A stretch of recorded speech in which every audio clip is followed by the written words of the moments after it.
In our last episode, we gave you some tips to help you out on those dry years. And one of those tips was to hunt over a water source. And that's exactly what a good friend of mine, Brad Harris, did last year. He set up over a spring-fed pond and wound up shooting a 181-inch stud. You're not going to want to miss this hunt. I shot this deer in early season 2011, which is about a year ago from now. He was pretty dependent on a spring-fed pond that we had near a bean field.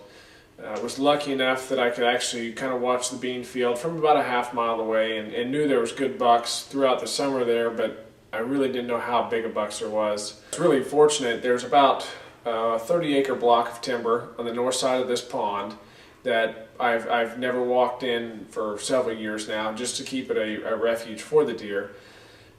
On the east side of the pond there was a bean field, about a 40-acre bean field.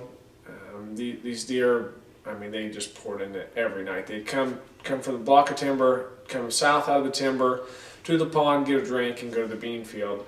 And I never could really watch the pond from a distance, so I stayed away from it. I just knew that was their pattern from years past, but it was so dry last year, and it was so dry this year, that, you know, I just knew that that's what they were going to do. So there's a few bucks came out early, I mean really early. Then it was pretty calm for a while, and then I had a group of 7 bucks come out, and he was right in the middle of them. And I did have some corn around the pond. As you can see, he ate there for a while. He actually stood there for about 9.5 minutes before he turned broadside. He was 43 yards. Put an arrow right where I wanted it. But the bad deal was we got a little excited and pushed him. It ended up taking me 3 days to find him, which is, I don't know if you guys have lost a deer or not, but it's as tough as they get. I mean, I didn't sleep any of those nights because I knew I could watch the video, knew how good of a shot I put on him, and still couldn't find him. We rode horses through the bean fields, trying to find him out there. I had several buddies come out, 7, 8, 10 of us at a time look, no luck. And finally, the third day, went out, just sat in my truck, and I saw a crow come off the ground off the east side of the timber patch, and I thought, I wonder if my deer is right there where that crow just come off the ground. And got a little closer as I was walking up there, and turkey vulture come up, and I knew then that most likely I'd found my deer. And sure enough, about 75 yards later, I found him kind of about halfway buried up underneath the brush pile. And the feeling of just, excitement of finding my deer, relief of finding him, a lot of emotions, when you find your deer. And it's the biggest deer I've ever shot with my bow. He green scored 181 and 3/8. So it might take me a few years to top that, but it's worth the try.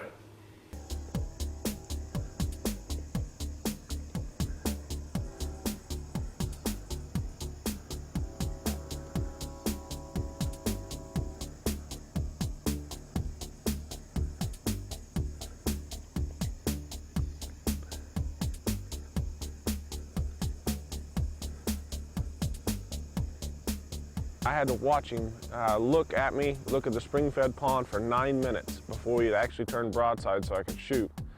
And that was the most nerve-wracking 9 minutes I think I've ever had. He was 44 yards. I'm telling you what, I'm really glad that he was here so long. Because when I first when I saw him, I was shaking. I'm still shaking really bad.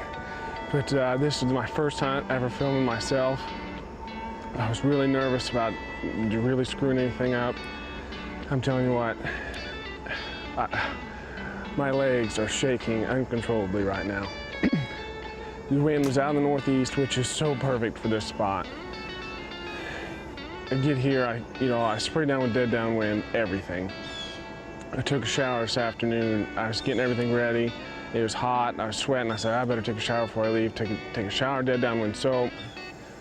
Oh my, I'm telling you what, I was really nervous that I wasn't gonna see anything. These deer just started coming out of the woodworks. It was unbelievable.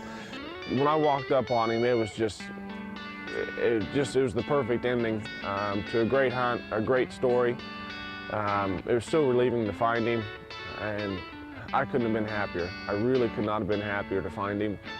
And now he's on my wall in my house, and I can tell everybody the story about him.